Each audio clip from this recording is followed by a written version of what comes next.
access some boring subjects. Understand the risk to our country. Freedom brings people together. You're listening to the We Are Libertarians Network. Learn more at wearelibertarians.com. Welcome to We Are Libertarians. My name is Chris Spangle. Thank you for joining us today. We have a special guest. This is Deon Curry, my co-host over at the Patdown podcast.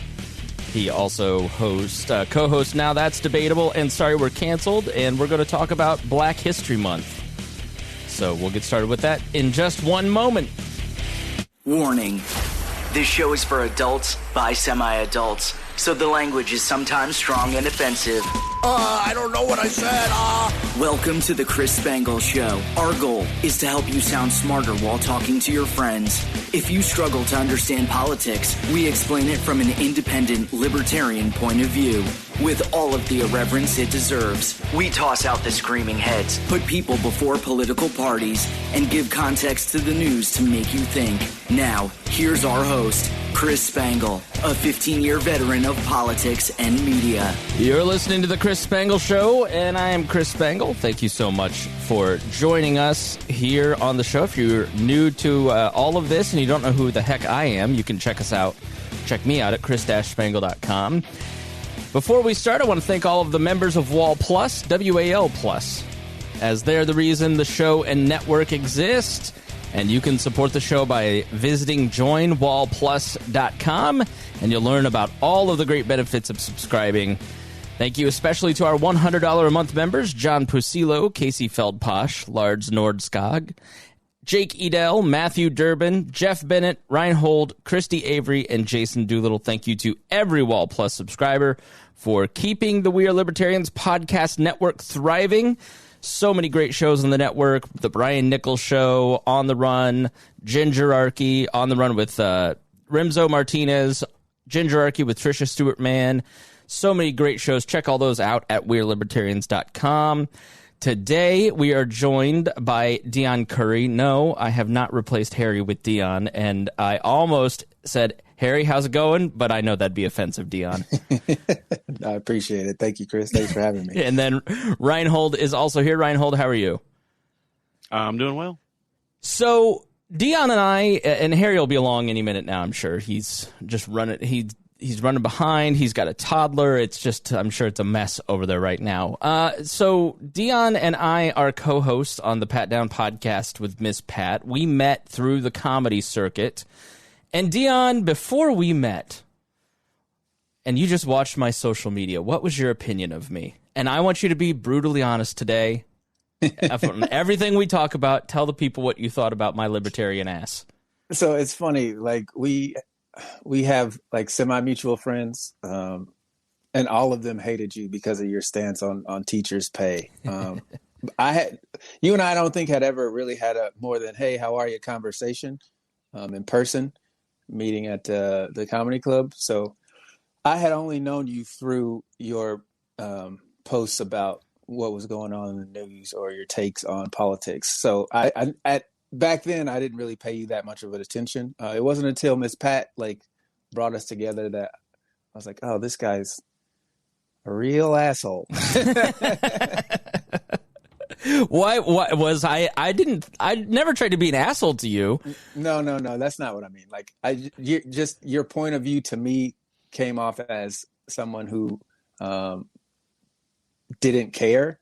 Mm-hmm. And it wasn't until I actually got to know you that I understood your point of view and where you come from. And I was like, oh, he's not an asshole. He just doesn't know the other side of it. Yeah. So for instance, I want teachers to be paid a ton of money. I just don't like teachers unions, so it's if you don't pay attention, I think sometimes, especially for those of us who come from the right or are libertarians, when you're talking to somebody who may identify more at the left, and vice versa. I mean, there's always misunderstandings, but like when we first met, and it's Black History Month, and this whole episode was Harry's idea because he's like, you know what we should do? Let's talk Black History Month with Deon. Because I wanted to have you on for a while, and I was like, yeah, let's do it. And, but you don't you actually wake up and you watch the show, do you not? You watch almost every weekend, it seems like. If I don't catch it live, I definitely watch it on replay. Yeah, and you should definitely go check out Now That's Debatable. which is a really great show where they talk politics, and it's really solid podcast. And as well, check out the Patdown podcast. I mean, that's where Deon and I met and have gotten to know each other, and it's the funniest podcast on the planet. Like 85-90% of that's Miss Pat, but Deon and I are funny too. And through that podcast, we've had a lot of conversations about race, both off air and on air, over the last 2 years. Yeah, here's Harry. Where are you at, bro? He can make it onto the Twitch stream, but he can't make it onto the StreamYard here. I talked to him last night. He was like, "I get up early for the podcast," so I don't know what happened. He's pulling the old CP time. Oh, Harry, I'm so sorry. It's not his fault. I sent it to Facebook instead of Slack. So once again, this is my fault. I did not send it the normal place, so he's just sitting there thinking, wow, what an a-hole. Special place. Yeah, the special place that he demands it be placed. I forgot. I was way ahead of myself today. My ADD kicked in. There we go. All right. Sorry, Harry. I will make a public apology to Harry when he arrives.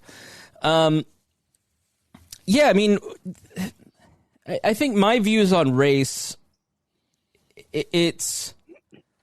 I didn't think about it, and I didn't have to. I can think exactly. I think that's where it's not that I was racist. I never harbored any negative feelings towards any people of color. It's just like, it just wasn't in my field of concern, right? Like, I think most people tend to be concerned with what's right in front of them and what affects them, and they don't think about how that affects other people or if other people have concerns necessarily.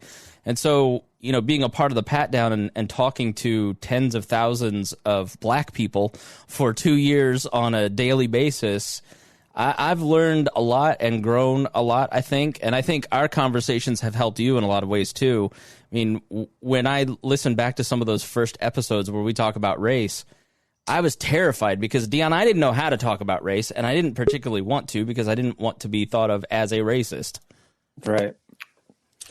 Well, hey, there he look is. who it is. What's up? Speaking of racists, hi, Harry. Harry, it sounds like your mic may be on the computer mic, but I'd like my black co-host to meet my other black co-host. Harry was like the first person who brought race into my field of vision because Harry and I have never talked about that kind of stuff. But like when we did, we finally started talking about it. I started to see like my view of the world or the way that I operate in it is much different than Harry's. I mean, Harry, we had a conversation about police brutality after Ferguson, and you go, I am scared when I leave my house every single time. Yeah. You think because you have to. It's just a different mindset. Like I remember, like one time, I got pulled over for speeding, and I just had my gun in my hip, and when I got pulled over, I was like, well, this is it. I'm done. I'm going. This is how I'm going. And and I'm sitting there with the cop, and he goes like, just give me your ID. I'm like, my ID is in my wallet. Well, grab it. My gun is in my hip. I'm not. I'm sitting there just petrified in fear. Like, yep, this is how I'm go. Back road of Indianapolis, just done. Yeah, and I've never, until about a year and a half ago, never had that experience with a police officer. But we want to talk about Black History Month, and we're going to start with a story on it. But I wonder, what do you two think of Black History Month? Like, I've heard arguments that it's condescending and it's like the shortest month, and then there's talk like, no, we need to have these conversations. Like, do you have opinions on Black History Month? Deon, we'll start with the guest. Yeah, I mean, Black History Month wasn't a black person's idea. Like, so, that's why it happens in February. They always try to say, oh, it's because of, Martin Luther King and Abraham Lincoln and all these birthdays. And it's like, no, that's not. Come on, guys. Like, don't bullshit us. Of all the months of the year, why the fuck would you pick February? It's the shortest. It's the coldest. Black people hate being cold. Like, it doesn't make any sense whatsoever. It literally makes no sense. For me personally, Black History Month has always been kind of like let's learn about these four same people for 12 years and, make a difference. And it's like, come on, man. How many times do I have to hear the Rosa Parks, Martin Luther King, Thurgood Marshall, and, Harriet Booker Tubman. T. Washington? So, like, come on. Oh, in Plainfield, we never even got to Booker T. Washington, or you got George Washington Carver. In the which people get him and Booker T. Washington confused all the time. We did actually in high school talk about Marcus Garvey, and that's when I was like, all right, okay. That's surprising to me to hear that Plainfield was talking about Marcus Garvey. Yeah, so Plainfield's 98% white and 2% Muslim. And then when Miss Pat and her family moved to Plainfield, like they quadrupled the black population in my hometown. I grew up in a very suburban town, and what I've come to learn about suburbs, and maybe not in Indianapolis necessarily, but in a lot of like established eastern cities, especially when you had second generation immigrant, third generation immigrant families like the Irish who had settled in the late 1800s, early 1900s. They had become more successful, and then once black families moved in the Great Migration to their neighborhoods, they said, see ya, I'm out of here, and moved to the suburbs and set up the suburbs. And that's the culture that a lot of us grow up in, is a 98% white town without the same concerns. And so you don't have conversations with people of different cultures or colors or religions. My experience with that 2% Muslim population after 9/11 forever changed my view, and I saw the bigotry firsthand after 9/11, towards my Muslim classmates and best friends after they had grown up with us. My best friend saying about my other best friend, he's got nuclear weapons in the bottom of his mosque in Plainfield. I'm like, what? These guys, like, what are you talking about? So it's, I think that's part of the problem, is that we've separated ourselves and don't have conversations like we've been able to have on the Patdown. Harry, what do you think about Black History Month? Deon's right.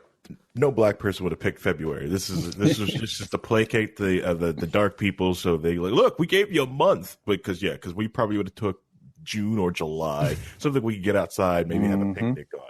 But no, that's this cold month. The one thing it does, I see, like, it just allows people to I try to use this whole month to reflect, because you can get a lot of white people really wanting to listen to you this month, and you can actually explain. All right, so let's move on to the next. Just kidding, Harry. Go on. Talk and bring up other parts of the history, and then so they don't because especially a lot of white people, they like to rabbit hole and not want to go past 1963 and wants to talk about everything else that happened before that.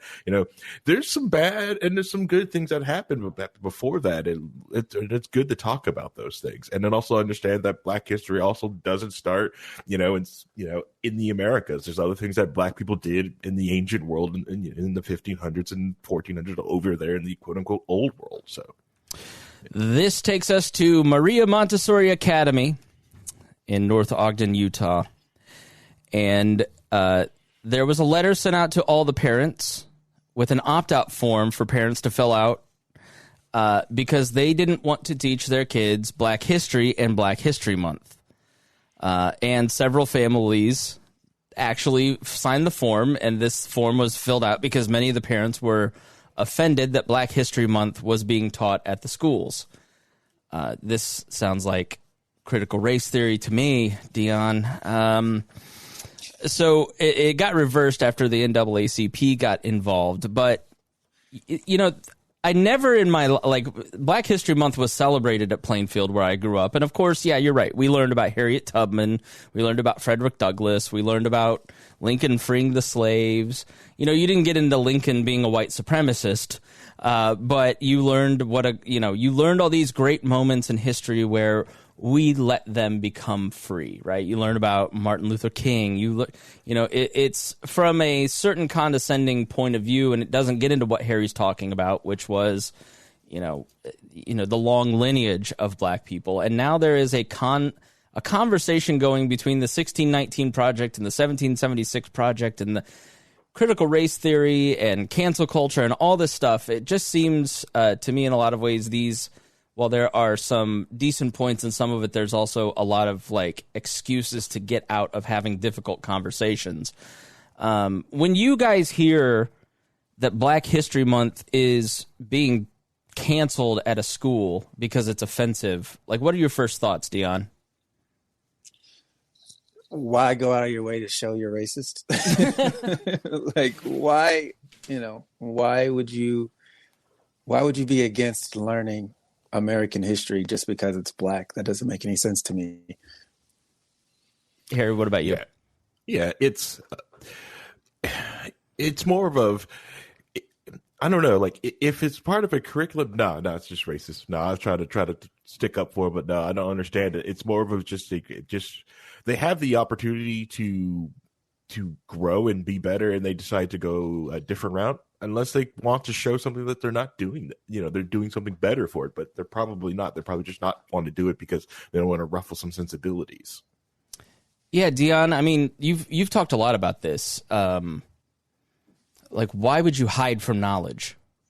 Yeah, it's an emotional cost that a lot of people don't want to pay, because when you have to accept the ignorance that you've held your whole life, it can weigh on you. It's a hard thing to learn that, oh shit, I've been doing life wrong for a very, very long time. Like, people's natural reaction to that new information is to shut down. I don't want to go through these feelings of guilt and anger and hurt and sadness, because this is what I've known my whole life, and now you're telling me that it's been wrong. And if you don't believe that you've done anything wrong, then absolutely it comes as a great shock and offense to you. What I don't understand about this school in particular is what reason would you have to not want to know that knowledge? It doesn't cost you anything. It's not hurting anyone. You're actually disenfranchising your own children by not teaching them the actual history of this country when it comes to, their peer group. I mean, at some point you're going to meet a Black person, hopefully. I would hate for somebody to live their whole life in America and not ever once meet a Black person. You could, and you kind of make this point in the most recent episode of Now That's Debatable. Like, my great-grandparents, born in 1913, lived in southern Indiana, came to Indianapolis in the 1970s, are on an elevator with my dad.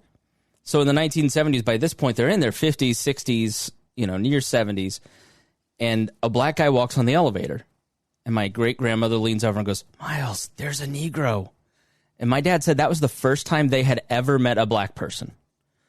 And you could kind of get away with that maybe in like the early 1900s. But like in the information age, Deon, it's a lot harder to hide from all of this stuff.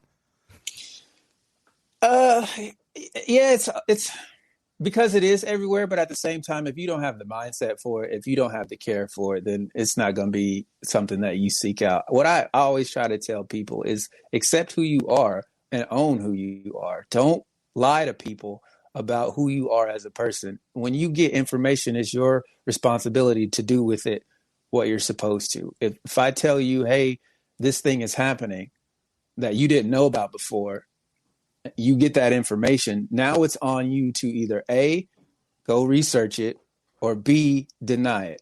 You can do whichever one you like, but if you are going to deny it, you have to own that and you have to stand by it. If you're going to be one of those people who say, oh, that's not true, but you didn't do any research on it and you didn't take the time to go find out why you think it's not true, then you have to own everything that comes with that, and that's including the labels. That's what really pisses me off about people. It's like, oh, you can't label me a racist. I'm like, why? You're doing racist things. So give us an example of like seeing information, ignoring it, being willfully ignorant, versus dealing with it. The whole Black Lives Matter police brutality thing is a prime example. People say, oh, the statistics say that white people get killed by police more. I'm like, the problem is police brutality. It doesn't matter who they're brutalizing. Like, see, you took it because you heard it was Black people and you dismissed it because you think it happens to white people more. And like that's the point. It does happen to white people more, but you guys don't have a problem with it the way we do, because it doesn't affect your life the way it affects ours. The trauma that police brutality creates for Black people is something that affects all their relationships. Why is it more impactful? Because one, you're targeted. Two, you're supposed to be able to trust these people, and you can't. Three, it's a learned fear. It's a learned fear based in racism. Like it's just another reminder of who you are in this country. Like they don't see you as Americans, they see you as Black Americans, and that's the life that we have to live until people get on board and like, yo, we need to change this. Either one of you, Rhinehold, you can jump in too. We'll allow the white man to speak too if you'd like, but Harry, you first. No, because it's just the same thing. Just like while cops like busting people for marijuana, it's easy to pick out. It makes the same thing easy for them. All right, let's go get that dark guy over there. He usually sticks out like a sore thumb. And with all the different rules and regulations in place, it's easy to find a law that person broke to get him out of here, or just to help out their quotas. You know, you can look at all the different statistics and people can look at it. But yes, white people are impacted by police brutality too, and they should be also equally upset about it, just like people like who have like mental disabilities, people who are handicapped, they also get impacted by the exact same system. And I understand that some people get turned off with the term, let's just saying Black Lives Matter and going after police brutality. I get it. I also don't like the idea of just putting the word black in front of it. Because it is very jarring and tries to make a separated line. But I just want people to focus on the main issue that like police brutality is something that does happen in the way that laws are enforced, in the way the cops come at people. It's the main reason. Like I'm living in a small town here in Indiana. You know, I think one of the first things I would try to do was try to make sure my tags said I belong in that small town, because before it did, I got pulled over like 3 different times coming out here. You know, and trying to show like, no, I own a house out here. I'm coming out here for this reason. You know? Yeah, because you moved out to a suburb. I mean, you were kind of in an inner city suburb, like it's a suburb, but like it's not a suburb. It's within the loop. But like you moved out to a suburb, like 20 minutes outside of where you were, right? Correct. Yeah. I'm tucked into a little small town outside of a larger town now. You know, it's most people just use it to get to other towns, or they're going to somewhere else. So you've seen an uptick since you moved out to a wider area, an uptick in the amount of times you get pulled over. Correct. Now it has gone down. Now that they know, now that I've got my ID and everything else was supposed to says I'm there, and that people are now kind of like they're kind of used to me. But before that, no, it was like, why am I here? Even went to go look at the house. I pulled into the driveway to go look at the house, and the next thing I knew, the police went through the neighborhood twice, going around the block, watching me sit at this house. Yeah, so you have a higher burden to prove of your existence than Rhinehold and I would. Yes. Deon, I saw you nod your head. Yeah, absolutely. You're guilty until proven innocent if you get that chance, it's a weird way to live. Honestly, it's a very weird way to live. I remember the police conversation with my dad when I was a kid. You know, this is what you do. Make sure your dome light's always on. Yes, sir. No, sir. You know, keep your hands on the steering wheel. That conversation is real. That you guys probably never had that conversation with your parents. No, my parents never. I mean, I don't know about you, Rhinehold, but police were just not a thought for us. You know, living in Plainfield, it was a very safe community. It was very insulated. You know, it was like the only time that you were to be afraid was if you were in a black part of town. I'm not kidding you. I'm telling you the truth. Like, that was the only time. Like, you weren't afraid of police. You know, we got off the exit one time in our Lincoln Town Car in 1997 and drove through the south side of Chicago, and you're being told, put your head down because we might get shot. Well, what kind of message does that teach you about black people? If that's the only time that you ever interacted with the black community is when you're driving through it and you lock your doors, like, that tells you should be afraid of the color of Deon's skin, of Harry's skin. Like, I think that's a very real example of you know, I mean, did you guys have anything analogous to that where is it the police conversation? Like, if you see a police officer, you should be afraid? It wasn't necessarily that you should be afraid. It was more of be careful because they could get away with doing things to you, whether you were guilty or not. So it was more of be aware of where you are, who you're with, what you're doing, and know what these people are capable of. Yeah, it wasn't necessarily be afraid of this person. It was just be aware that there's a higher chance of shit hitting the fan because of police being around. Yeah, we were always taught, like, if you're in trouble, go to a police officer, run up to them, dare coming in and talking to you. And, the interactions with the police officers was like watching an episode of Blue Bloods. Everybody's there to help, and it's, it's a totally different mindset that we had towards state authority than you had, So it doesn't just extend to police. So Deon and I have talked about this concept called code switching, which I didn't know until he talked about it with me. Can you explain code switching? What does that mean? So basically it's whitening yourself up to make white people feel comfortable with your blackness. It's not using slang in front of them. It's being quote unquote professional. It's just a way to navigate white spaces without ruffling feathers to make white people feel more comfortable with your blackness, basically. Harry, is that something that you just are you? Like, I don't know that there's, but I don't know. Are you different in different groups? No, I am who I am. I get accused of that a lot. That like you're just doing that so to appease the white people in your space. You make white people comfortable, and that's why they like being around you.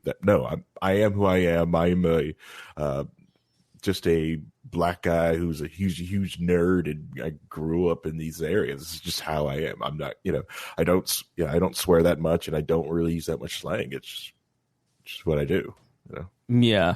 So, another example of that stuff are people who change their names, right? Or try to use names that sound more white than what they might have been given. Things like that. Little things that they do that I've heard happens a lot in that community, just because they want to be able to get a job. And sometimes when you appear a certain way on a job form, but with your name or something, that there's a feeling that gets put aside, and they've done studies that shows that happens, right? So people apply for the job to test out whether or not they get callbacks with two different names, and everything else is identical on there. And the more white sounding name is the one that gets called back, and the other one doesn't. So I think that was a Malcolm Gladwell. Was that Malcolm Gladwell or Freakonomics that wrote about that? I think it was Freakonomics. I can't remember who it was, but it might have been Freakonomics.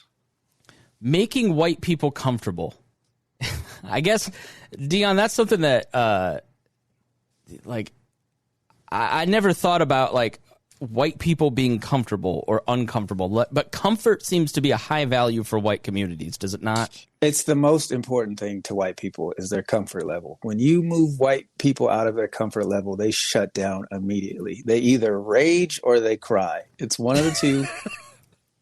Because they don't know how to operate being uncomfortable, because everything is designed to keep them comfortable.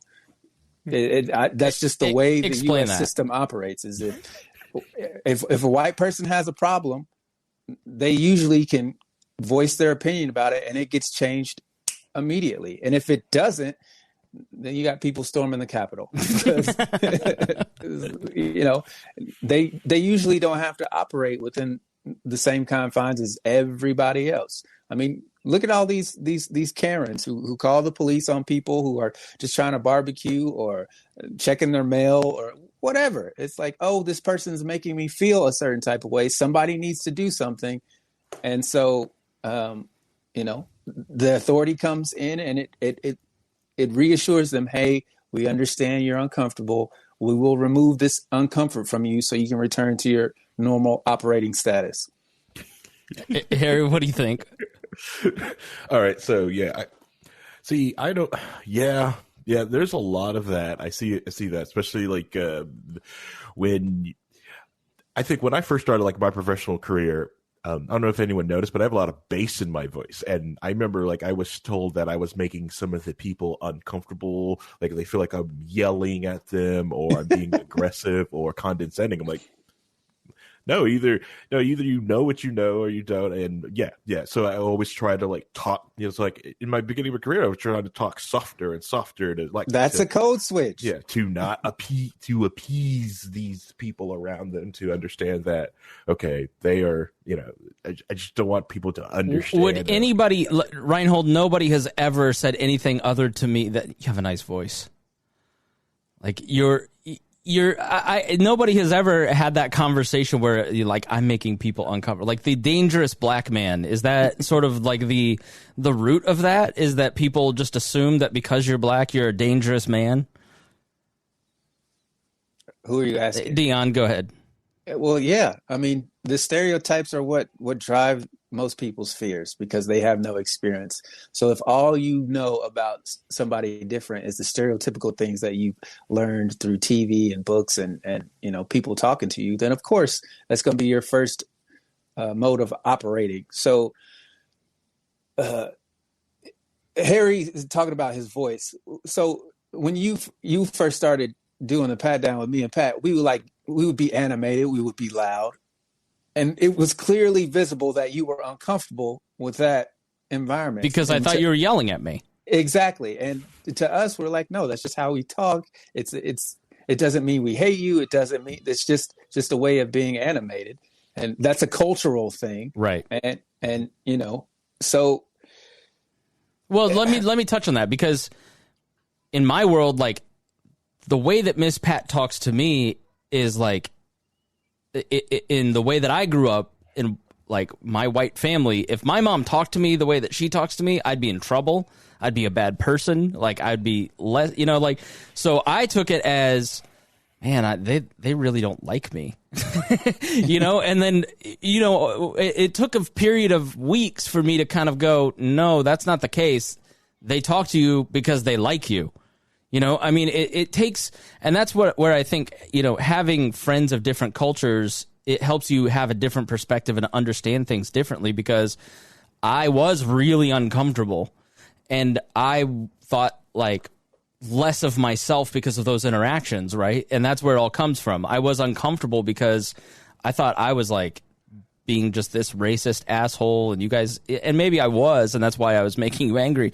But I think that fear and that discomfort is what keeps a lot of white people from having those conversations because, when you're on that side and you don't want to have those conversations, like being called a racist is like you're told by all these cancel culture types and the intellectual dark web types, like to be called a racist is to be black holed or memory hold from society and it's all over. And there's like, if you engage in these conversations, the woke crowd is going to ruin your life and snatch everything from you. So you better just keep your mouth shut and not even have those conversations.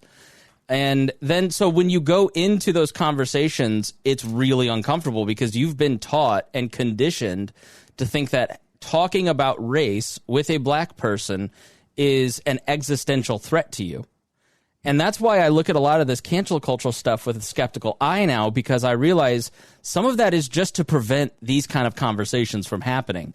And it's taken to a point where it's an excuse. It's an avoidance tactic to have a conversation and go through that period of discomfort. I mean, Deon, those first 6 months of the Patdown was uncomfortable for me.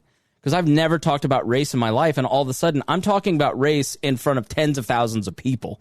Right. I'm still uncomfortable with it a lot of times because, you go look at the YouTube comments, there's people that called me a racist. It's like, I'm not a racist, I'm trying to learn. It's just, I don't know how to have these, I don't have the words. Right. So, people fear what they don't understand, and if you don't understand something, it's on you to figure out why you don't. So I think... you made a good point about people being afraid of being canceled, but at the same time, you don't necessarily you have to own what you do. So you have to own not knowing, you have to own your ignorance. Like, I think that's what is a big misunderstanding when people say, oh, they're trying to cancel me. It's like, well, they're canceling you because you're not, one, owning what you did, and two, you're not trying to make amends for it. You're just saying you're a victim of something that you yourself did. And it's like, So you have to own what you did, and then you have to correct what you did. You have to show remorse for what you did. And if you don't do those things, then of course people aren't going to forgive you. Now, I will admit that the internet and social media heightens things sometimes way more than it needs to be. They make things a much bigger deal than they actually are in reality. And so, again, I understand, people not wanting to have the conversation, but at the end of the day, you become a better person by moving out of your comfort zone to expand your comfort zone. You can't grow as a person if you never plant seeds elsewhere. Mm-hmm. And I think it's part of the frustration too, is that really, I think we just want people to understand that the situations exist. Like the experiences that they experience, that they live through, are real. They're not made up. They're not some sort of scam or some sort of cathedral propaganda technique. These are real things that are happening to people. And once you see it happening, once you witness it and accept that it is happening, that's the majority of the battle.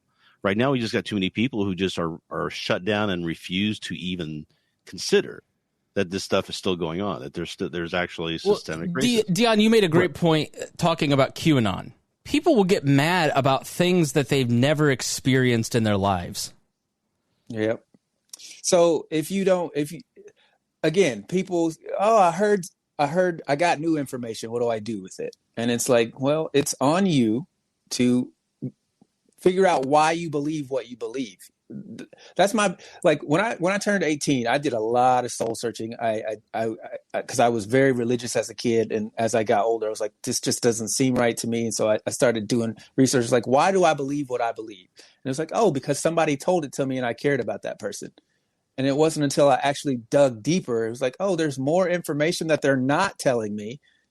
And I'm having experiences that are contrary to all the things that I've been taught. So I had to make a decision. Do I just continue to be uncomfortable and live that lie? Or do I go and dive deeper into a space that I don't know? Seeking understanding will make you feel so much better because it gets rid of the fear. If you don't have to be afraid of something and you can learn from it and you can understand it, you feel so much better as a person. So for all these people out here who, dismiss the systemic racism because they don't see it, it's like you have to ask yourself, well, why don't you see it? Why don't you know anybody who's experienced racism? What is happening in your life for you to hear this information year after year after year, and yet to you it doesn't exist, it's not real, it's made up. People need to stop bitching and complaining about it because it doesn't happen in your world. Yeah, I think that's like the key. We'll believe QAnon all day long and these conspiracies that are factually untrue, even though we've never seen that. But you can talk to literally any black person in your life, and they'll tell you systemic racism is real, and then you'll go, that's not true. I mean, Harry, you wanted to jump in before Rhinehold so rudely cut you off. Go ahead. Yeah, I was just going to say that it's also good, shows the power of being called, like how powerful that tool is calling someone a racist. I think a lot of the Twitter mobs or the mobs online, they also don't allow some people to come back from it. Like no matter what a means or apologize they do it is shown. It's never shown that someone can come back and learn and educate. But that happens with the mob when you with your friends and you're having conversations. And as long as you have good faith with this conversation and you're with a friend, these conversations are very important to have. But the big thing is make sure make sure they understand that you're a friend and these questions are coming from a good place, that I have questions. I believe these things, they could be false. Can I explain them? Because if they sit inside, they're just going to get poisoned. Have them come out, let it have the light of day, and have true and real conversations. It's okay. Yeah, I'm glad you brought that up because that's kind of what happened to Chris and I. Like, I didn't care for Chris at all when we first started doing the Patdown podcast. I could take it or leave it. It wasn't that I hated him. It was just like I was indifferent. I didn't really give a shit about his growth experience. And it wasn't until Pat was like, I think he's got a good heart, that I actually was like, okay, she thinks he's a good person, so I will give him the benefit of doubt. And then I learned, it was like, oh, he is a good person. He hasn't experienced what we've experienced. And so that was the basis of most of your talking points is from a place of inexperience. And that's what I always find. Like when you have these race conversations with people, a lot of times they have zero experience in what they're actually talking about. And so it skews the information that they give you. It's like, oh, how can you be an expert on something that's never happened to you? How can you deny something that's never happened to you? Because if you have no experience with something, why would anybody listen to your take on it? It doesn't make any sense to me. Yeah, I mean, I needed, I think it sucks that you have to have these uncomfortable conversations, both of you. I mean, Harry and Deon. But if you didn't take the time and effort, I wouldn't grow as a person, and I wouldn't be doing this show. I'd still be doing the same old shit that I was doing before, and we'd be talking about, Gina What's-Her-Face being canceled, even though she has a new movie deal with Ben Shapiro, and apparently cancel culture's dead. Like, we'd be ranting and feeling like victims on this show instead of having this conversation in front of thousands of people. If you, and Deon, I think from your perspective, where you kind of saw through that experience, like, I have to be somewhat uncomfortable too and talk about things I don't necessarily want to have to be reminded of. You have to check your anger for people's ignorance. Like, I'm 36. I met you 2 years ago. So I was 34. And I was like, how can we be this age and you don't know shit? Like, that really bothered me, because it's like, I've had to deal with it. Why haven't you had to deal with it? Everybody says we're equal. Everybody says but we're not equal. We're not the same. And it's frustrating to have to teach somebody what your life experience, what your whole life has been like. And for them to not get it immediately is a very frustrating thing. But in order for me to be a better person, I have to set an example, right? So if you come to me with questions, I don't help myself or any person that you meet after me that's like me. I don't help them by just shutting you down and treating you like shit. So at some point, we all have to get in that same room and talk to each other. And we have to let the feelings of discomfort and distrust and anger, we have to let all that go in order to grow as a group. If we have to suffer that together, if I have to spend another half hour of my life being uncomfortable with a white person and explaining to them what racism is like and the things that they need to be aware of, then in the long run, it's going to help me if I'm trying to create allies. And that's what I try to tell people all the time. If you're trying to create allies, you have to navigate where they are. I mean, like you, it took a while for you to get more and more comfortable. You're still getting. I'm still not totally comfortable. I'll be honest with you. I mean, it's been 2 years, and it will. It's been a year. I've wanted to do this show for a year, but it still took me time to get my brain around how to do that and how to present it in a way, again, white comfort and dealing with the fragility that comes along with that.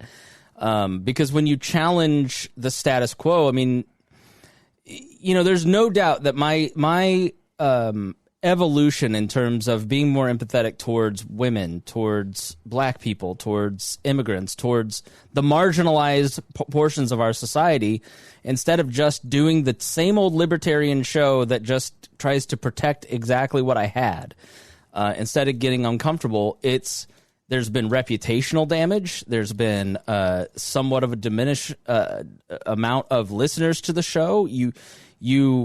And I wouldn't even say our numbers are pretty much where they were, but it's a different audience than it was a year ago. In coming to a libertarian audience that doesn't want to talk about race, because libertarians don't want to talk about race. If you go on our Facebook page and you talk about race, it is the biggest driver of engagement possible because everyone tells you to shut up. And it reminds me so much of like watching these civil rights films of like the white people who were in the South helping with MLK's bus boycotts and the other white people screaming in their faces saying, "Not now, shut up, stop talking about this. You're making me uncomfortable." I mean, I've had to get comfortable with the fact that I'm just going to lose some friends. I'm going to lose some allies in the libertarian space by having these conversations because, oh, you're woke.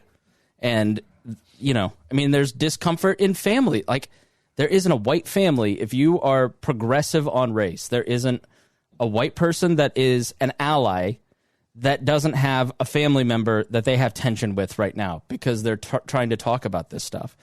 So none of that is like a huge cost, right? But it's uncomfortable. It's discomfort, especially for somebody that wants to be liked. Mm-hmm. Right. Yes. Go ahead, Harry. I was going to say, with Deon talking about like having to share that story, I get that a lot. I grew up in a predominantly white neighborhood, and I can do things that are considered predominantly white things. So like I went to I skateboard, I play Dungeons and Dragons, so I go to Gen Con all the time, and I end up going to all these conventions, and it's sometimes I am the only black person in the room.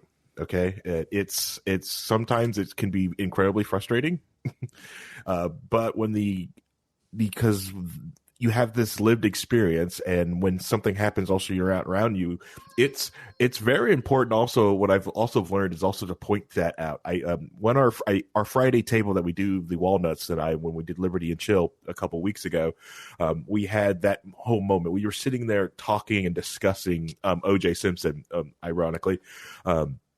And someone just assumed that we were talking about like getting Trump arrested, and they were talking, and it's because it was just me, my black self, my cousin who's basically quarter black, and they just projected the whatever they wanted onto us, and and we just celebrating like, oh, I'm so glad you guys are just together, just this unity, and even like paid our freaking bill at the bar, which. Whatever, I'm going to spend like $40 there drinking and eating. And if you want to eat that bill, so do you want me to cancel the foot washing that Rhinehold and I have planned for the two of you at the end? Yes, absolutely. I don't know. Oh, man. Okay. Well, we were going to honor your blackness and subjugate ourselves to you. No, I think, Harry, I think back to like the first, like, Wall is different since 2018. And there's a reason it's behind the paywall. When you first came on the show, we made jokes at the expense of you being black, or we had gay co-hosts or female co-hosts, and we were very insensitive to that position that and I think back and I go, I just would cringe if I had to listen to that, and I don't want to, whereas now I'm not going to point that out with a lot of jokes. We can have, as long as you're in on the joke, okay, fine, but like, I felt like in the beginning when you first came on, we were differentiating you instead of making you a part of the group, and I don't know if you perceive that, but like I think back on some of that stuff, and I regret that. Yeah. I during that time, yes, I always felt like, that's why like I still kept my own podcast and did my own stuff, because it's like I'm not a part of their group. I'm just this add-on. I'm just an add-on to them, which I liked it because I did have fun hanging out with you, and it was awesome. But that part of the group I really never felt like I really belonged. It was just an add-on piece. Yeah, because those little jokes tell you you're different. Yep, each time. But it's not that like I fault you, because like I said, like just like I said, you're a good person, and I understood it. And because even when I eventually said like, hey, like when I watched you just go, when someone said, hey, this joke makes me uncomfortable, and you started shutting people down, it's like, oh, he is a good person. If you just explain to him, tell him, he's open to it. Yeah, I think that. Go ahead, Harry. I was going to say, like, not everyone at that time was, but yes. Deon, I think that's the thing, when I guess people will avoid the information we're talking about. They'll avoid learning about systemic racism or white privilege or any of these concepts, and they'll flee from it and screech at it right. and throw a fit because they don't want to learn that information, because once they do, they're responsible for something. So people engage in willful ignorance towards this stuff because they don't want to be responsible. And I guess, and I've said to you before, what am I responsible for? Like, what am I supposed to do? Because I've said to you in the past on air, I didn't own slaves. My family wasn't in the South. They fought in the Union. What do I owe you? And I think you've explained to me, like, you owe it to check people. I owed to people what I was already doing but wasn't really conscious of, like Harry said. when somebody said, I don't like when you say this, and they had the courage to say to me, the leader of our group, I don't like when you do this. And so we stopped. That's like that's the minimum, but right. Like that's the basic thing. Like I think when people hear when they hear this stuff, they think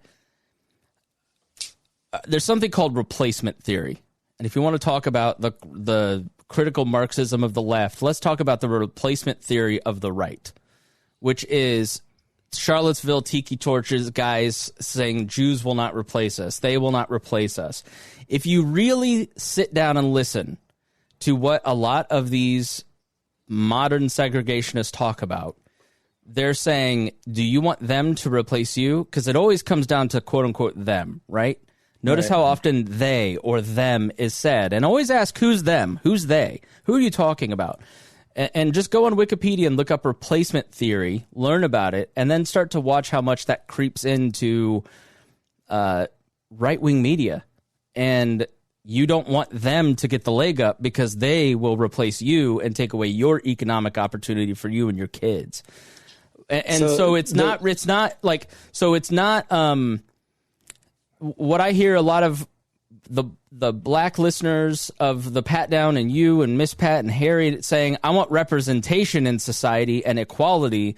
And what a lot of these, the right-wing media says is they want subjugation. They want to make you subject to critical Marxism, Deon. I mean, so break that down. Like, once I kind of realized, like, oh, nobody wants to replace me.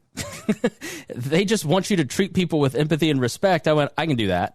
Okay. So here's where that replacement theory comes from. That comes from fear of repercussions for what they are actively doing now. You only fear, well, if we become the minority, well, then you're going to treat us the way we treated you, because it would be only reasonable to think that if you've treated somebody like shit for 400 plus years, and then they all of a sudden got in charge, you would think as you oppress these people that once they got the chance to oppress you, that it would be game on, because that's what you would do. And you do see people who are on the, let's say call them the woke crowd, will say that on Twitter, and then that will be highlighted and screenshotted and amplified on the right, saying, look, see, we told you. Yeah, and that's if black people were out for vengeance and revenge, we wouldn't have waited 400 plus years. So that to me, that is more guilt than anything. Like, I'm afraid that I'm going to have to face up to what I know I've been actively doing to people, and that I'm going to have to reap what I sow.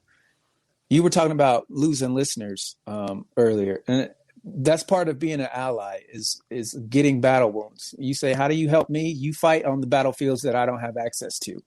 So you go to a place where I normally cannot go, and then you fight for me. You stand up for me. You open that door for me. You take that billy club for me, so that in the future, when it's my time to go to that space, it's already been prepped, and I can pick up my weapon and shield and fight for myself once I get in there. That's how you help people when you don't have access to black people. So I always hear white people say, well, I didn't own any slaves. What can I do?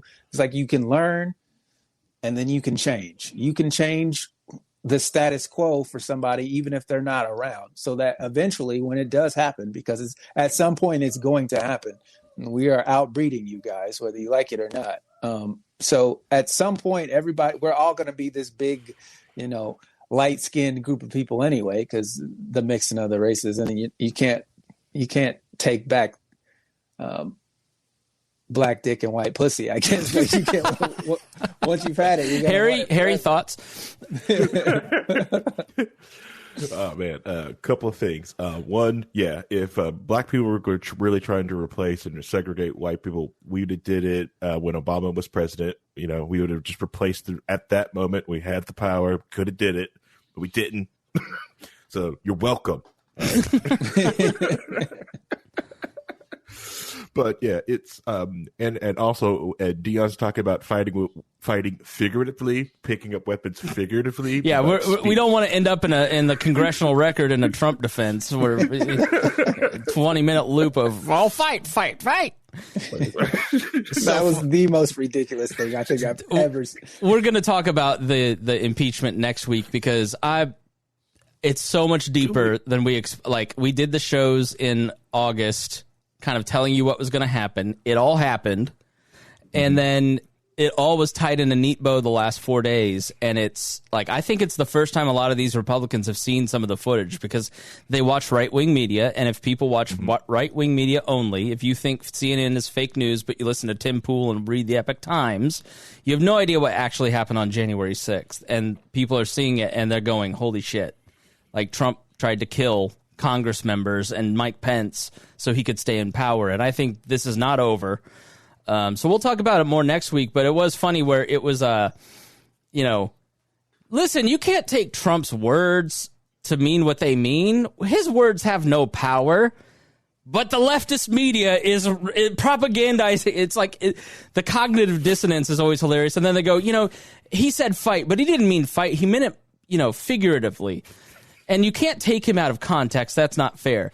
Now, here's a 10-minute video of taking Democrats out of context. Just, I guess, the only thing funnier than that was that they were serious. They totally mean it. We'll talk about cognitive dissonance in a minute, but Harry, what was your second point? I just wanted to bring up that, I think I lost it. That's kind of like, Deon, that's what drives me, and any one of you guys jump in, but the cognitive dissonance about all this stuff, I always thought Maxine Waters, her rhetoric was wrong, that it was that she's generally kind of a buffoon and says stuff that I don't think makes sense. And so my opinion hasn't really changed on that, but Republicans went from where I was to, well, Maxine Waters did it, so we should do exactly what Maxine Waters did and we can get away with it because they did it. It's Deon, the whole argument that Trump can have his people storm the Capitol is because you guys did it on the left all summer long. It's like the whataboutism on the right is the glue that is holding the right together. I mean, it's always going to be the false equivalency because that's the place of comfort that they come from. If the people who stormed the Capitol were black Trump supporters, do you think they would have made it as far as they did? That's what I think is even funnier. Is just switch their skin color. They're still rioting for the exact same reason. Harry made a machine gun motion. Been mowed down. It just would have oh my god. Trump would have had there are pictures. Trump would not have taken 4 hours to get the National Guard there. He would have had it there ready to go. But there are pictures from the police presence when they were starting the Black Lives Matter protests, and then the same area of the city and the police presence when they were protesting the masks and the lockdowns, right? Mm-hmm. And there was hardly any police the second time, but the first time it was inundated with police cars and police with riot gear ready to go, right? And that's kind of the imbalance you see in the thinking inside the systems that people are trying to say doesn't exist. It's a two-pronged attack. One, it's to show black people we have power, and it's two, to reassure white people their comfort that we won't ever let them do what you think they're going to do. We've got your. It's that two-pronged attack of showing black people we are the dominant force. We will check you every single time. And to the white people watching, oh, thank God for that thin blue line. And it's that thin blue line will fuck you up the second they get the go-ahead. Yeah. Mm-hmm. And look how much they respected the thin blue line on January 6th. Exactly. But Deon, are you trying to invade my suburbs? No. I would hate to live on the south side of Indiana. Fuck you. I know. South side. Gross. But yeah, they don't want you there, but then they want your kid and their sports games. It's awful. That's, to me, is what's really hilarious is how many racist people love black sports. Mm-hmm. You hate them on the street, but you'll chill for them in the gym. That doesn't make any sense. Well, you talk about culture vulture and that concept.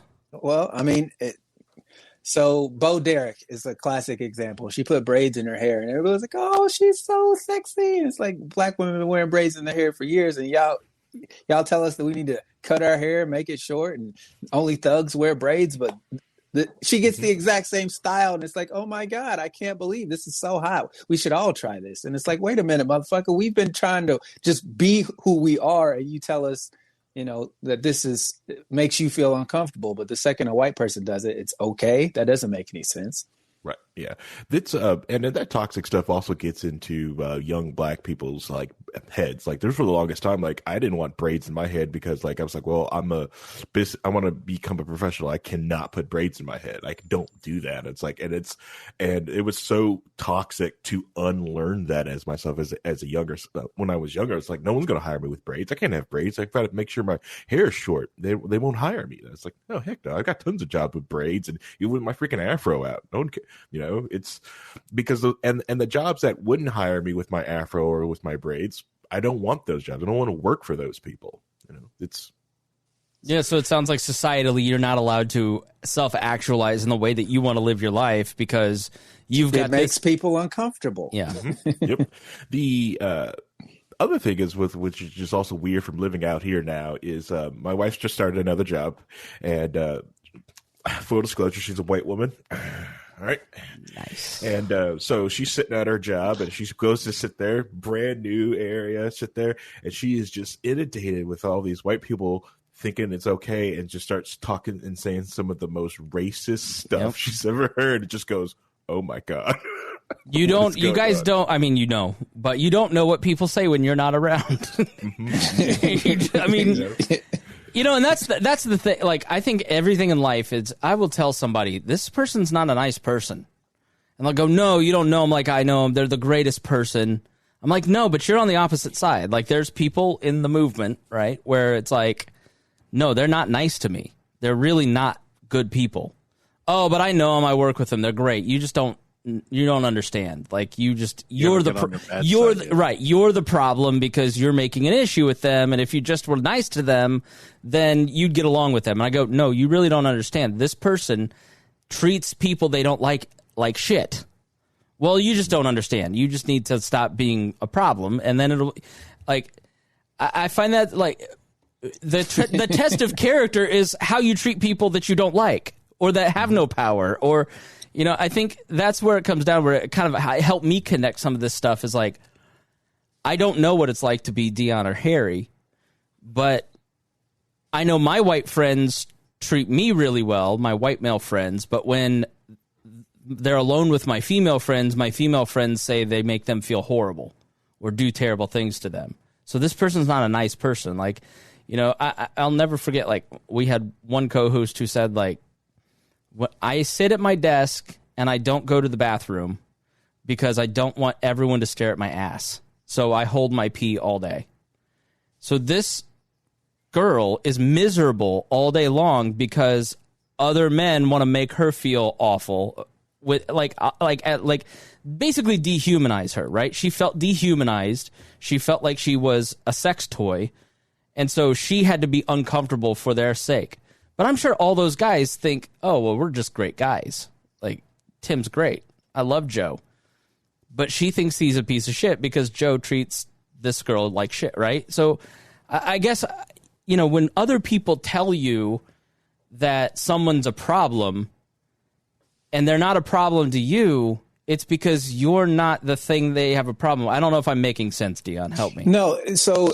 like I said on our Now That's Debatable, once you get information, it's your job to do something with that information. Like, information makes you grow. And so if this woman pointed out that, hey, I don't like this, you guys staring at my ass, she brings that to everyone's attention. And then everybody instantly gets defensive and doesn't put themselves in her shoes. Then now we all know that they are the problem. She shouldn't have to hold her pee all day in order to get through her day because she doesn't want people looking at her ass. Like, that is a problem. And if she speaks on that and no one changes it, then you have your answer. That's the new information. Oh, so I'm making someone uncomfortable with my behavior. It's incumbent upon me to change my behavior. And if I'm not willing to do that, then I don't have the right to claim that I'm a good person. You just don't have that right. You can still be the asshole who looks at her ass and makes her feel like shit, but you have to own that. And that's what my biggest issue with people is they don't own the things that they are responsible for.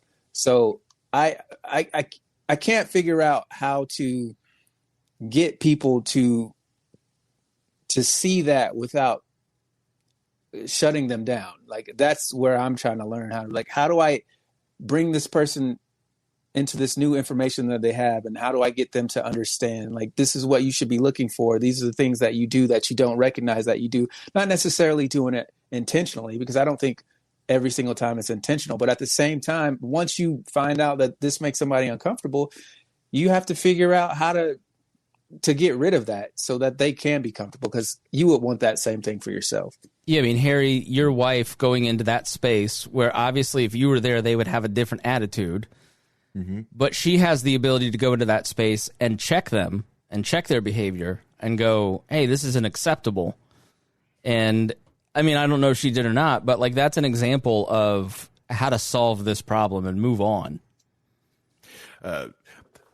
My wife is very introverted and not much for trying that confrontation. So she mostly just kind of looked at them and was like, unless she wants you to smoke weed, because she looked at one former co-host and she goes, "Smoke the doobie, pussy."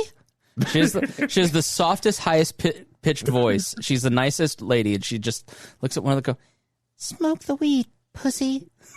Like, bullied, peer pressured this girl. Well, the fun thing too is that she's got the moment now where she can be there for a couple of weeks, just let them keep going, and then put up the picture of Harry, or have Harry come by and the six pack, pick her up, and see the look on their faces when they go, "We've been saying all this for how long?" And I don't know, maybe that's a way of doing it as well, but. She mostly just like looks at the she just kind of gets up and like leaves when she does it, and just that's all she does. She doesn't feel comfortable doing that, and I don't know how to like empower her so she feels comfortable doing that, but because it's also not in her personality type to do that. So that's you can't. I don't begrudge people who would rather not fight that fight. I completely understand it, but at the same time, those women are never going to change. It's never going to stop unless it's addressed, and how it's addressed is up for discussion. But at some point, it needs to be addressed. I'm pretty sure if those women knew that Harry was black, that they would definitely not be offering up their opinions on black people the way that they do. So. But it would only be in front of her. They would still do it when she's in the room. You know what I'm saying? It's not right. Getting them to be aware of what's happening. It's a way for them to say, okay, I don't feel comfortable now because of this situation, but it doesn't stop the way they view things.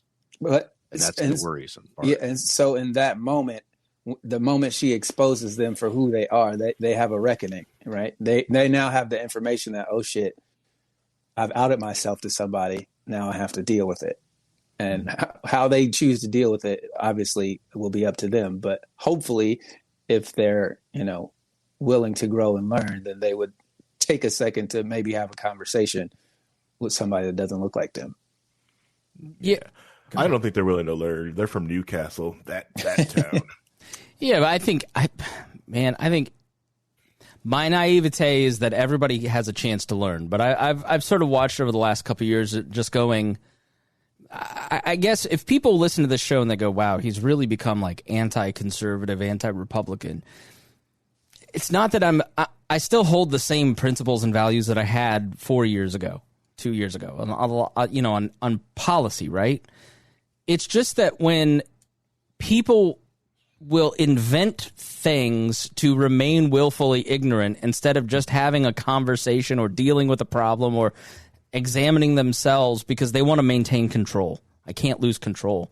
Like, I have a hard time watching manipulators like Trump manipulate people, and people are choosing to be manipulated and believe insane things to kind of stay where they're at instead of growing, and then treating other people terribly to keep them in. And one example of this is the impeachment trial, right?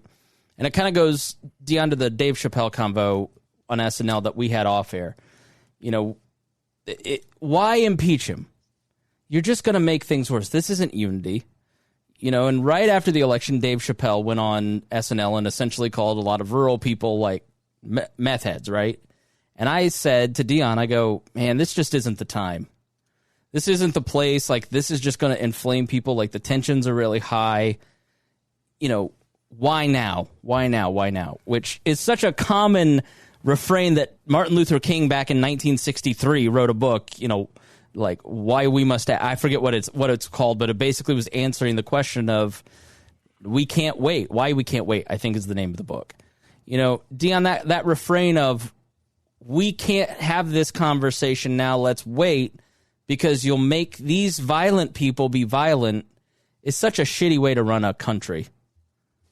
Yeah, I mean, if you wait till you're comfortable to fight a revolution, you're never going to fight a revolution. So you have to get out of your comfort zone. You have to go into that space where you're not going to be comfortable. You can't grow unless you move, right? You got to go. So you got to go to. Your bones don't stay the same size when you're a kid they are as an adult. Like, you have growing pains. Like, so part of growing is moving on to a place where you're not comfortable. At some point, you're going to have a conversation where you're not comfortable. Nothing happens when you aren't actively trying to change them. So when people say, oh, well, let's wait. Well, wait for why wait? Because you're not comfortable? That's the only reason, because you're not comfortable? Well, when are you ever going to be comfortable with the conversation that you don't want to have? So what are the limits to all this? Because when you look at some of the conversation around what's called cancel culture now broadly, which started as like a kid tweets the N-word in elementary school and can't go to Harvard, right? Like that. All right, I get, you know, you were 13 when you tweeted that horrible thing. You've grown, you're different, right? I'm on board. If you know, you tweet something 15 years ago and you lose your job in 2021 at a newspaper in Iowa, all right. But we've gotten into this place where the right specifically, but a lot of media is transgressive, where we know where the limits are and we're going to do the exact opposite of the bounds of good taste because we want to be intentionally inflammatory. And then when people try to enforce the boundaries, we cry victim. You go, well, like, you made the choice to do that show that way or post that meme or do this thing that you knew was going to be offensive because your audience was going to love it. That's not cancel culture. Those are called consequences. But then there is, like, I think somewhat of an argument that the right in this country, that conservatives suffer the consequences of being moved off of social media, of moved out of media, at a greater pace than people who are on the left. Right politicians get punished. Like, look at how Republican politicians are treated versus Andrew Cuomo. I mean, what are your opinions on that, Deon? I mean, do you see that do you acknowledge that point or do you reject that? So social media, there are more Democrats than there are Republicans. So, of course, they're going to get away with more because there's more people of like mind. And so you're less likely to check those people who are like you. And that's what part of being a good person is, you know, you got to check even the people who in your group who need to be checked, regardless of whether they're in your group or not. Like, you need to check people who do the wrong thing. So when I see Republicans talk about they're getting canceled, well, I'm like, your behavior is causing the cancellation. Like, what for me, when I hear somebody say, "Oh, you're on the left," that comes to social. It's the way society operates. That, you know, I give you the proper pronouns that you want because that's what you want. Because it doesn't cost me anything to call you a they or a them or a she, he, whatever. It does. I have no problem with that. And then you go to the right side and they're like, well, why do I have to change the way I talk to make this person feel comfortable? It's like, because it doesn't cost you anything and you're not losing anything. This person would feel better if you did that. And instead of being an asshole about it, you know, you call them what they want to be called. Well, where does that stop? It stops right there. That's the only thing they're asking for. They want to be treated like everyone else. And in order for that to happen, you have to call them whatever pronoun they ask you to call them. Like, that's not a big deal. We can talk about policy as far as government, but at the end of the day, everybody wants to be comfortable in society with who they are. And I think a lot of the problem on the right is they would rather themselves be comfortable than everybody else. And so that's where the fight is.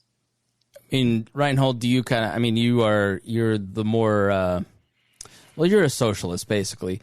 But when it comes to cancel culture, you're one of the more skeptical people that I know of it all. Like, where's the limits to this? What's the boundaries? Well, I think the boundaries have to be pushed through societal limits, right? So it's going to be a backlash against it. I don't think there are people talking about, we need laws and it's like, no, you're missing the entire point, right? So society moves and changes throughout history. It always has, it always will. And there's people who push the boundaries, and there's people who try to pull back on society to keep it from going too far. And you've got this constant tug of war.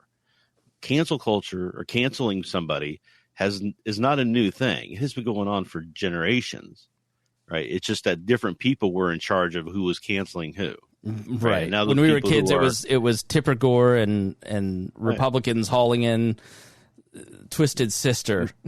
Right, majority. Right? There were groups that were telling radio stations they couldn't play a list of songs, or they were going to be boycotted. And that's cancel culture, right? As we hear about it today, it's always gone on, right? So now it's just the people who are kind of pushing society a little bit more right now aren't the conservatives; it's the liberals. So the conservatives who were once doing this are now feeling very uncomfortable with the repercussions of all of that.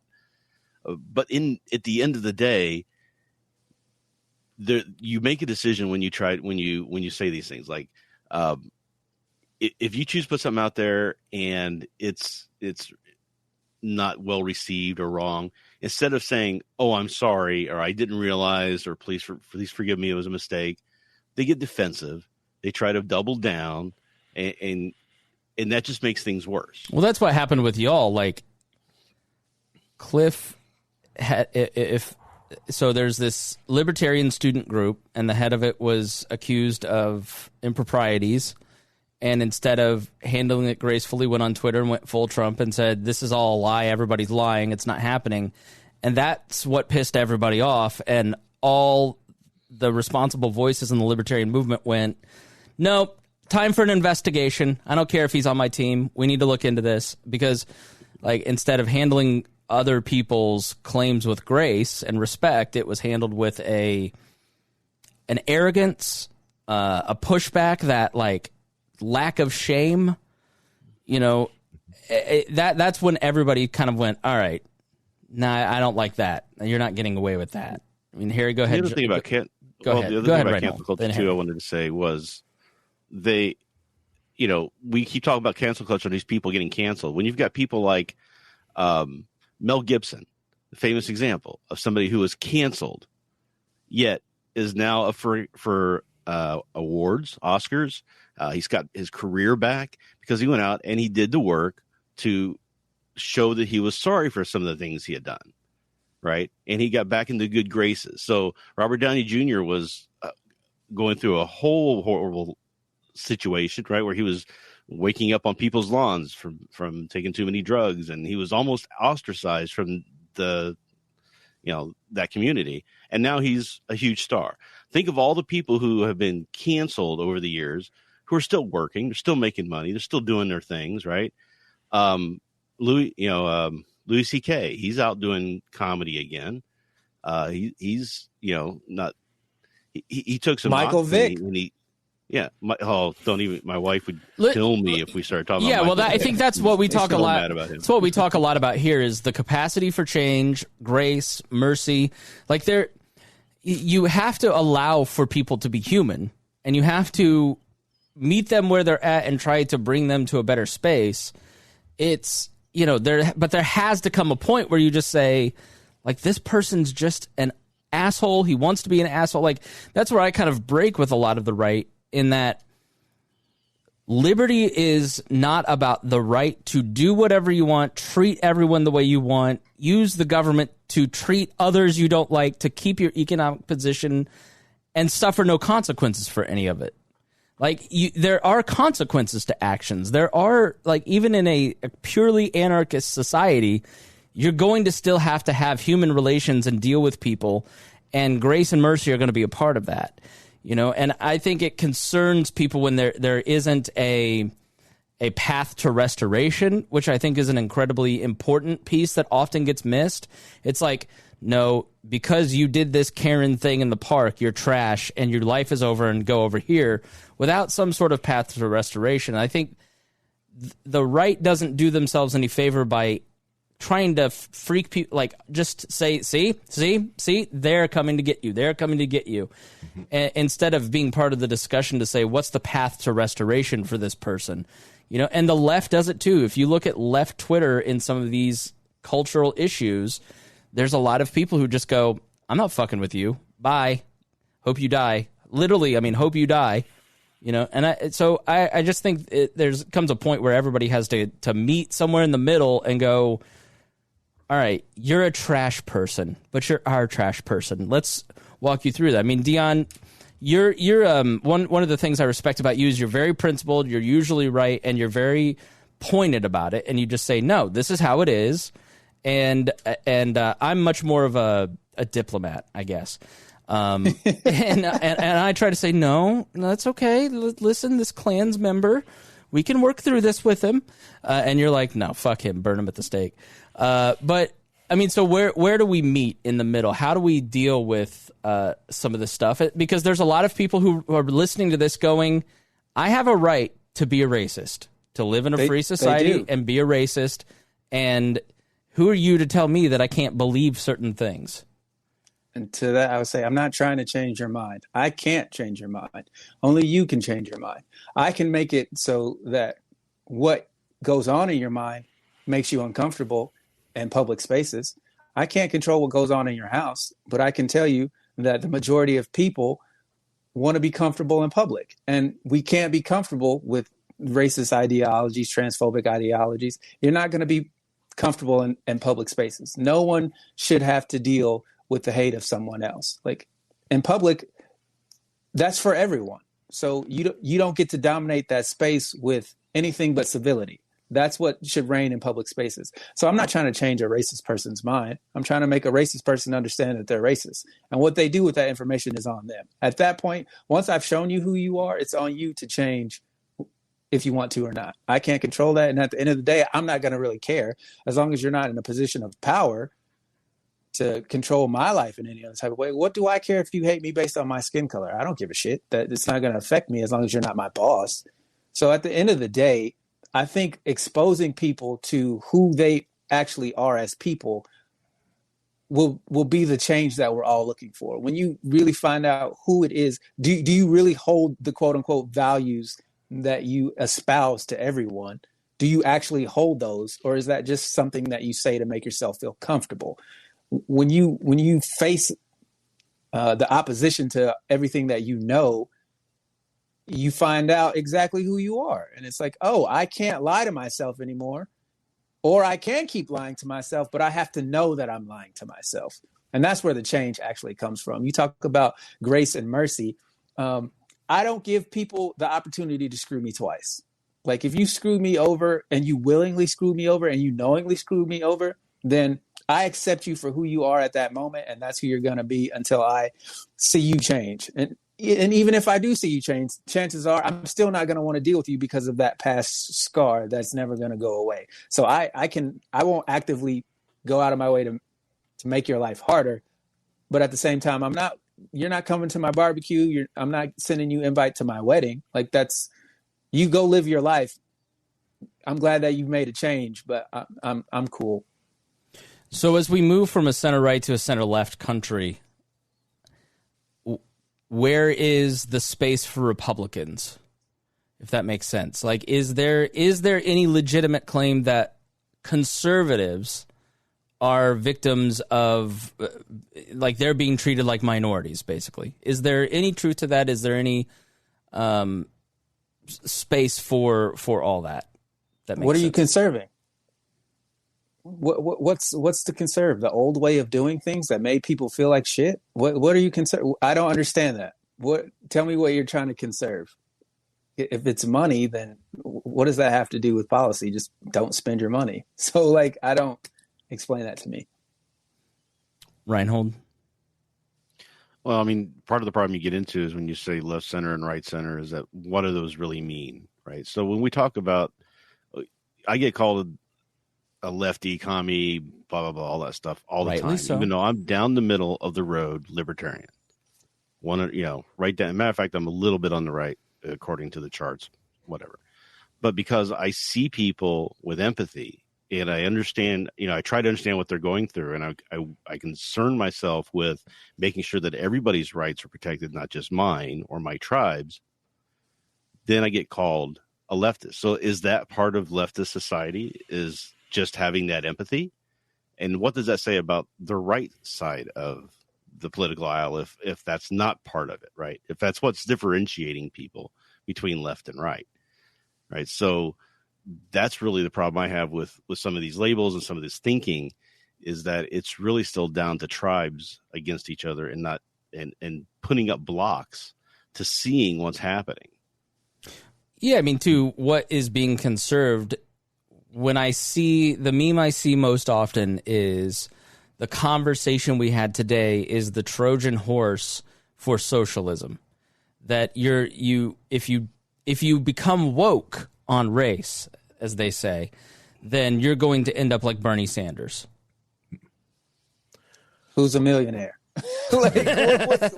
Right. There's a lot worse people to be than Bernie Sanders. That doesn't make any sense. Go ahead, Harry. It would be worse to be Bernie Sanders because it's Vermont. Have you ever been to Vermont? I have. I love Vermont. Vermont sucks. New Hampshire's so much better than Vermont. So much better. So much nicer. You get a beach.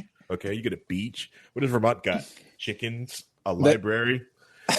They have a great comedy club, the Vermont Comedy Club. It's fantastic. I think a lot of it is people make the mistake of tying politics to just basic human decency and treating other people like they're human beings. And that's where I separate it. I go, Deon and I can be on the opposite sides of, healthcare, right? Like, we both want the same thing. We want people to have, every single person to have totally affordable healthcare, right? We just have different ways of getting there because human beings are human beings and deserve to be taken care of. Like, the value that we are consistent on is we both agree that human beings are worth being cared for. All human beings, regardless of race, color, creed, all that good stuff. That's where I think a lot of the right goes wrong, is like they're trying to tie it to politics when the conversation we're having today is not about politics. It's just about right and wrong and basic decency and treating people well. It's not a Trojan horse to usher in AOC style government. It's just decency. Nothing we talked about today or discussed is going and saying government must mandate this, you are not legally allowed to do X, Y, or Z. We're just talking about what people should be doing as human beings, as self-aware, self-actualized, empathetic human beings. And I think most people are that. It's just that they have their own self-fears, their self-doubts, their own self-hatreds that are driving them to block that empathetic feelings that they have for other people, right? And I think that's where a lot of this still resides. Now, 200 years ago, maybe there was a different case to be made. People were just ignorant and thought that that black people are actually different species or different people. We know now that there's no such thing as race, really. So to continue to be that kind of mindset these days is really driven more from a self-hatred situation where you're looking at other differences in other people to try to say that makes them less than me, so now I feel better about myself, right? And I don't know how to combat that, really, other than just try to get information out and get people to just admit that these things are happening, and it is a bad thing, and we would like to make our society better. We should always be trying to get better as a society. And sounds like communism to me. Yeah, I know. Yeah. You got spirituals trying to protect the institutions, but the problem is that some of these institutions really need to change because they're still doing things the wrong way. And and that's what it gets me about libertarians who consider themselves like paleo libertarians is like you're trying to preserve institutions, but these are the institutions that libertarians historically has been fighting against. Mm-hmm. You know, and making and not necessarily tearing down, but to make them better. A lot of paleos view that the last two conservative institutions in the country are the military and the police. Oof. I mean, Harry, why did you say oof? Oof. So like the violent boot is what they want. You know, the militarism. Yeah. That's and the militarism. Why? Like to go back to what Deon said, to make sure that they're in power and you're not. Mm-hmm. Correct. Yeah. One thing I'm going to put out to my empathy to guard up some of the conservative and Republican buddy is I think it's unfair to attack them based on their name of saying conserve. What are they conserving? To them, they feel like they're just conserving the Constitution and their time way of life. I think they have more into it, and majority of conservatives you talk to, they're not talking about trying to preserve racism and stuff like that. That I think that's a very unfair way to categorize conservatives. Yeah, like Dale says on conserving things, I think folks a lot of the time are trying to conserve the actual mechanisms and rule of law outlined in the Constitution. Stop right there. Okay, the mechanisms and rule of law. Mechanically, the Constitution is racist as shit. Like the systemic racism is built into the Constitution. So that in and of itself tells me all I need to know. That is a system put in place based off what you look like. It wasn't until you amended the Constitution that people actually had rights and shit. So that in and of itself should tell you all you need to know. You're trying to conserve what? The status quo. The status quo doesn't work for everybody. And that's the position that we should be trying to fix. It's like, oh, you just want to conserve the way things were that worked for a certain group of people instead of everybody. You can't say that document that all men are created equal and own people at the same time. Like, you don't get to do that. So why in 2021 are we looking at this old ass piece of paper as if it's gospel when in actuality it has been the sole thing that has allowed this system of injustice to occur? Well, it's in the Constitution. Like, yeah, well, the Constitution it's not what you think it is for everybody. Yeah, you could put that, but that's not. It's but to them, it is their to a lot of conservatives. I will say to some of them, it is their gospel, and I think just completely attacking it and going with that is one. I'd argue. I mean, yes and no, Deon. I mean, the Constitution, when it was founded, was the first democracy in the modern era, and the rule of law was democracy for who? For the white power at the time, right? Okay. But what you've seen since then is the expansion of rights for a myriad of groups, especially in the last 100 years. After how many people died? Okay. They didn't give that up willingly. It was a fight. Every change was a fight. And that's the point. That document made the fight happen. Right. Because they used it as a shield. Well, this is a piece of paper that we all think is great. And it's like, no, that piece of paper is not great for everybody. So why are you holding on to it so dearly? Because that's all you know.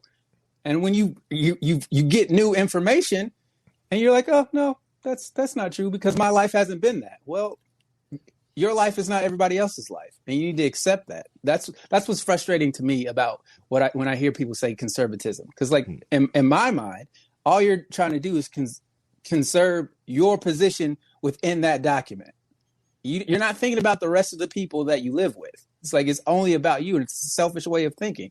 Like if you're not trying to help the people, this is America, right? We're all Americans.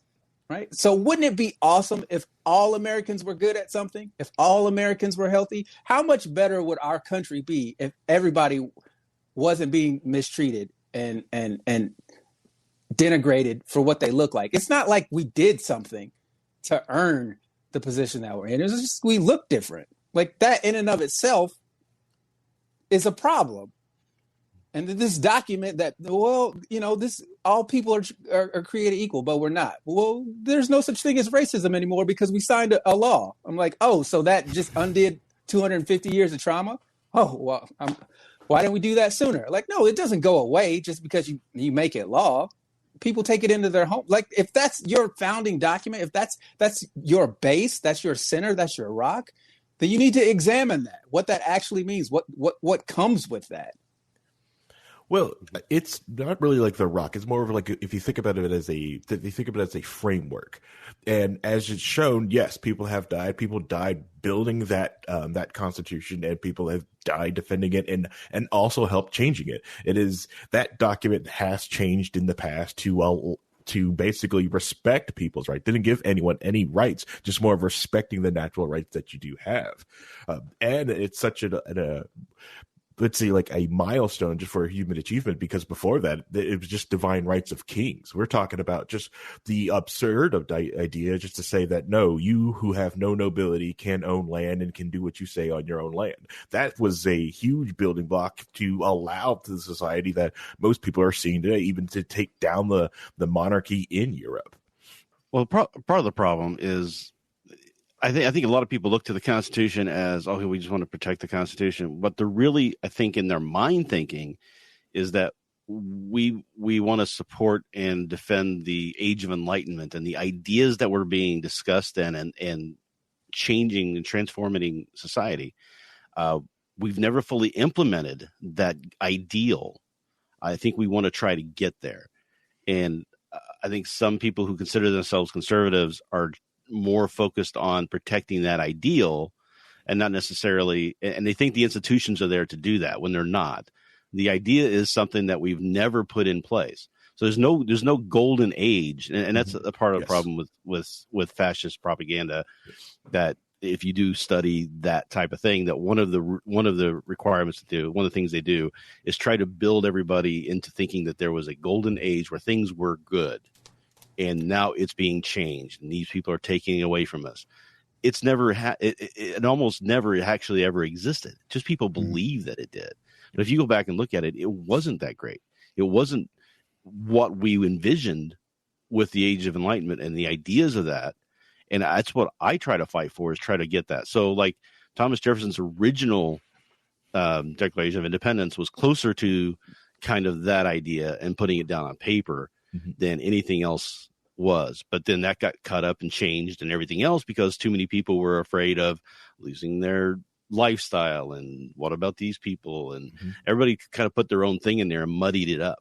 So we never had a good implementation of the idea that the best government is one that just that protects people from each other, but otherwise lets them live their lives as they want. Right. Yeah, and those same conservatives that are upset at the way Deon describes you, that's your guys' best messaging. That you guys are trying to talk about this bedrock of the arguments that are just like, no, trying to use that document to give people more freedom. This is how people think when you say that word, and it's more of they need to work on that type of messaging. You know, they always talk about like, well, we're trying to conserve. Like, well, tell them what you're trying to conserve and like why you want to open up more freedom. You know, like the same argument that the right always talks about, like being for the like the military industrial complex, or just doing like being against the drug or going for the drug war. It's like, listen, how is that? Like, if you really like respect the Constitution, then you're not for the drug war. You don't want these ADF crap, you know, the DEA. This is the junk, you know, like, totalitarian like control that if you actually cared about that document or the spirit of that document, you wouldn't want nowhere near it. You know, so you end up pushing out that mixed message. So, you know, and there's bad messaging understand on both sides here too, because there are people who, when they hear the phrase white privilege, they immediately think that they're being told that they've had it easy in life because of blah, blah, blah. And it's not. Everybody's had their own journey and everybody's got their own thing. So it's just that I want to eliminate all the things that we can eliminate. And one of those things is being treated differently because of things you have no control over, right? You know, how you look, you know, any of that stuff. So sexual orientation. Yeah. Sexual orientation. You shouldn't, let's get rid of that, because life is already hard enough for everybody.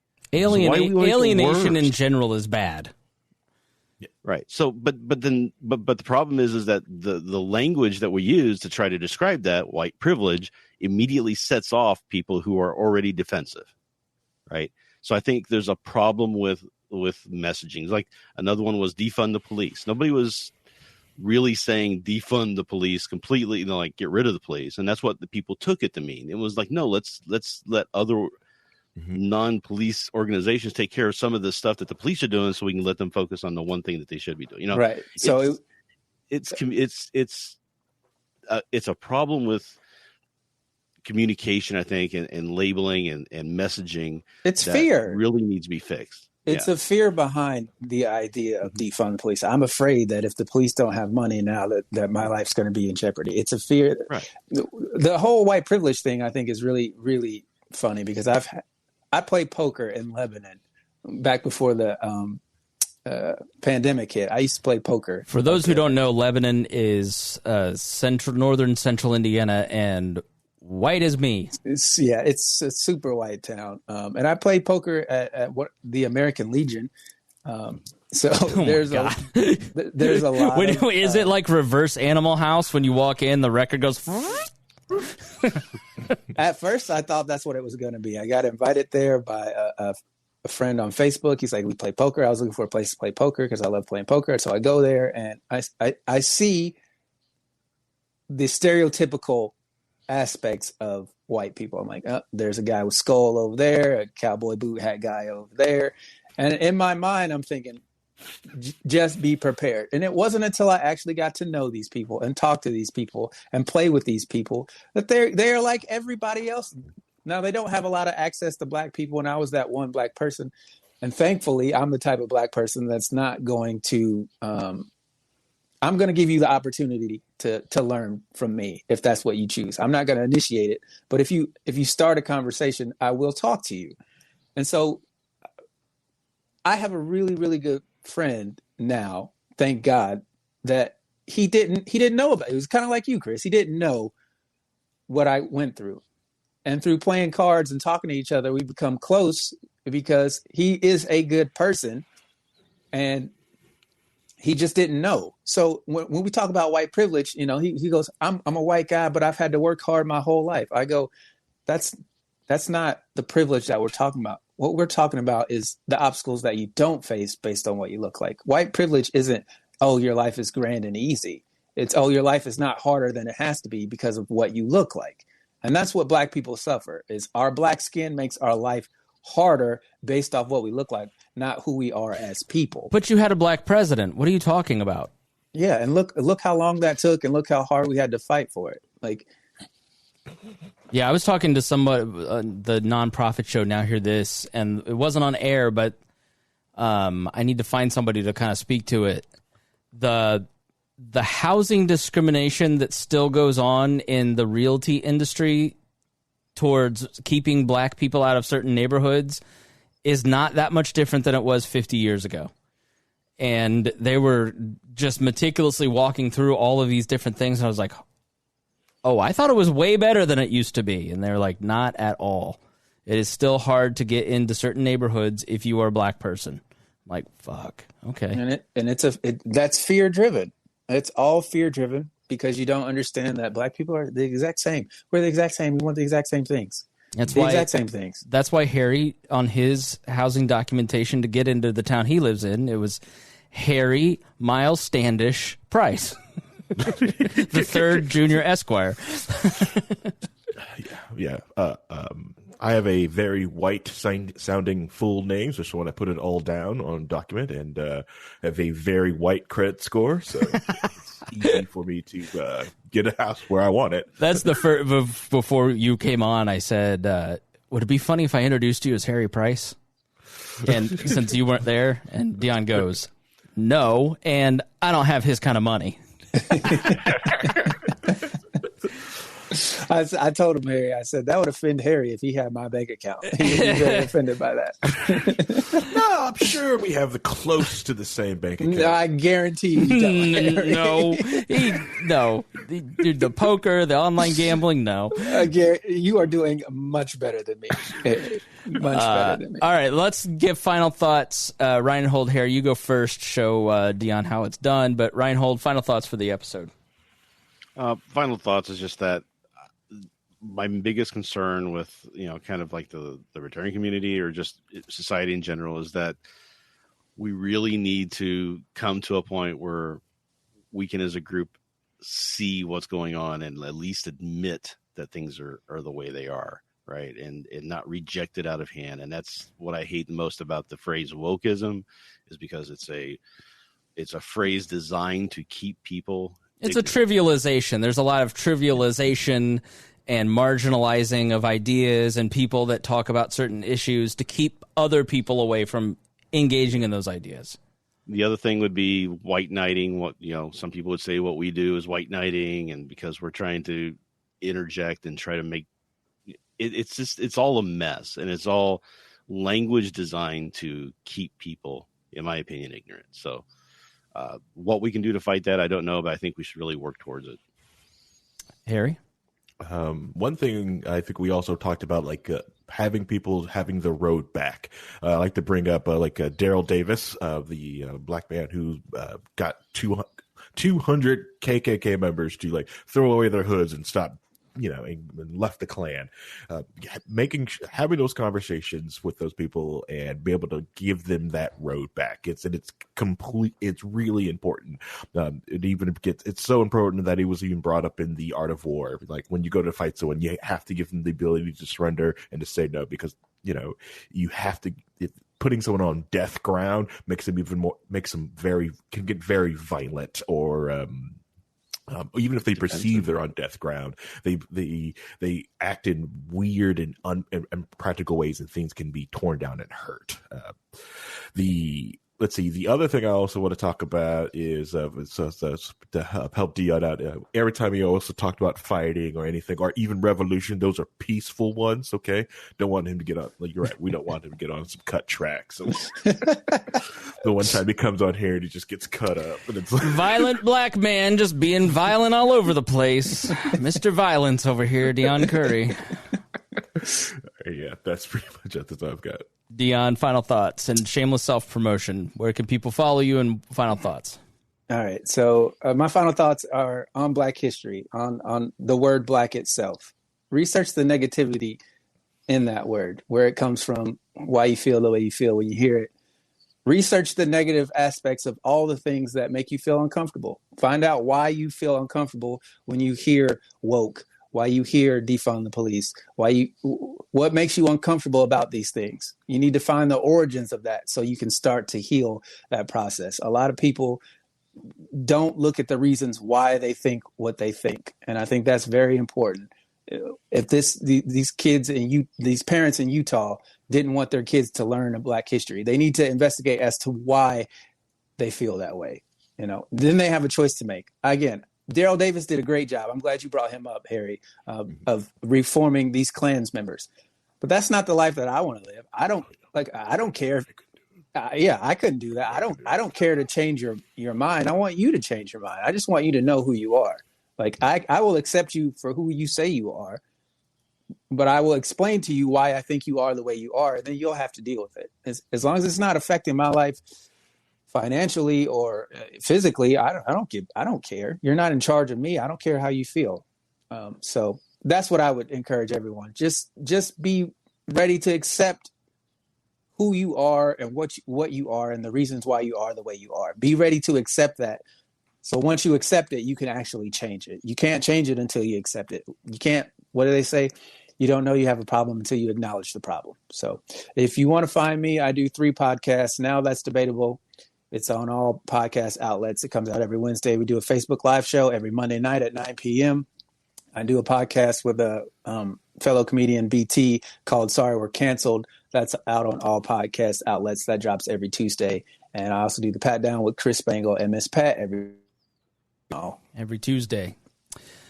I would recommend the book, The New Jim Crow. I mean, if you want to start, have a conversation. If you got a black friend in your life, start there. I mean, that's where I started with Harry and then Deon, and Abdul's my black friend, but that didn't really count.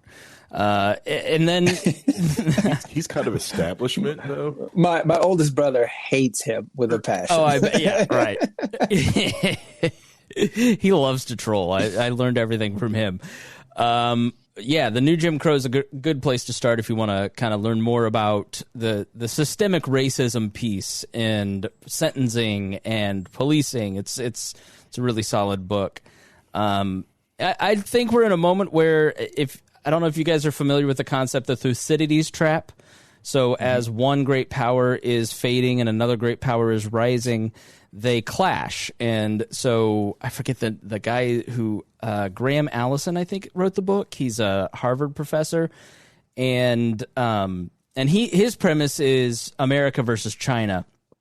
And as America is starting to wane and China is starting to rise, well, they go to war because Athens and Sparta, as Sparta was declining and Athens was rising, they fought wars against each other. And so there's this principle in history where most of the time there's conflict.